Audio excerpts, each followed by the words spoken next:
Hi there, so in this video, with the help of my trusty sidekick Flacco, he's off, I'm going to show you how to start to use the clicker. So a clicker is just a small plastic box with a metal tongue in it, which when you press it makes a click click noise. So it's used as a reward marker. So what that means, it means that you're sending a signal to the dog while it's performing a particular behaviour that you want, that the dog is going to get a reward.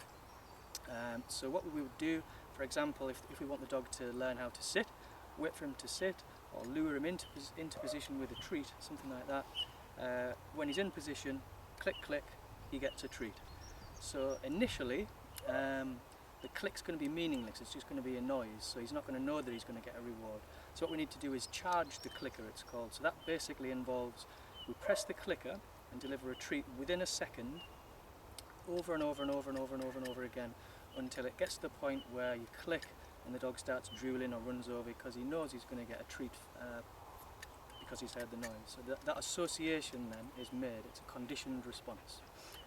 Okay, so why not use a verbal cue like good boy, good girl, something like that?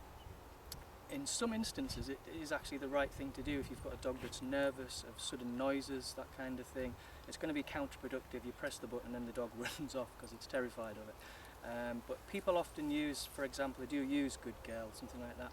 But if you think of that in conjunction with sitting, if you get your dog to sit and you say good girl, and then by the time you've finished the sentence the dog's got up again, it's not knowing whether it's being rewarded for sitting or standing up.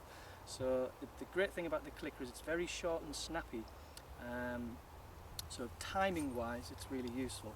You're catching that moment, like taking a picture of the dog in that action, so it's unmistakable to the dog, it knows what it is that it's done that's got him the reward. If you do use a verbal cue or reward mark I should say, you want to use something that is very short and snappy, and you don't want to change the tone, you want it to be very consistent. So most commonly used ones are good and yes. You would say good or yes in that tone of voice every time, because dogs are very responsive to tones. So to them the word good and good, two totally different things. To us it's the same word, it's confusing to the dog, so just be consistent. Okay, so we're going to charge the clicker. So in order to do that we need some nice treats, and you don't want to buy those naff shop bought ones. You know, you want something human food, really nice, smelly. I'm using, for example here, baked lamb's liver. So just bake it until it's pretty dry, chop it really small, very small bits. The reason for that is dogs don't mind how big the bit is, and if you're going to be feeding them lots of treats over and over again, if you're trying to get one behaviour really good, then you're going to be giving them lots of treats. So you don't want to overfeed them. It's worth bearing in mind what you do feed them, treat-wise, you want to subtract from their daily meal as well, again, so you're not overfeeding them. Okay, so this is a really handy treat pouch. Very handy because it's very easy for you to get your hand in and out quickly when you need to, so there's no delay in presenting the reward to the dog, so he's forgotten then what he's done to get the reward in the first place. So he's off on a wander, so I'll call him over. Flacco, come!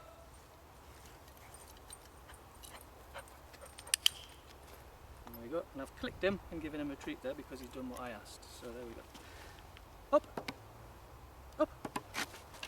Good boy, there we go. So, all I'm going to do is show you, he already knows that click means treat, but this is for your benefit. I'm just going to show you the process by which you condition the clicker. You can do it down there actually, no bother, is it, Flacco?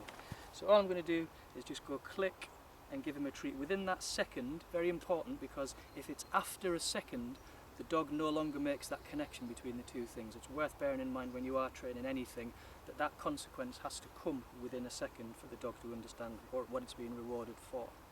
So what I don't want to do, this is a common mistake, is because I know that, I'm thinking, right, I've got to get the treat to the dog within a second, is to be already reaching for the treat as you start getting ready to click.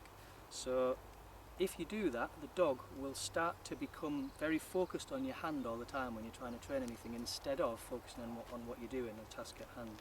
So it's quite warm, he's going for a lie down. Come here, Flack. Never work with kids and animals. Flacco, come! So here I go.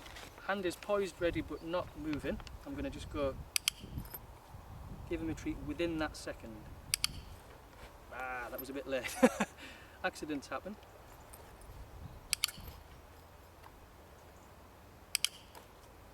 Okay. And you want to do this lots, possibly even hundreds of times. Depends on the dog. Some dogs get it quicker than others.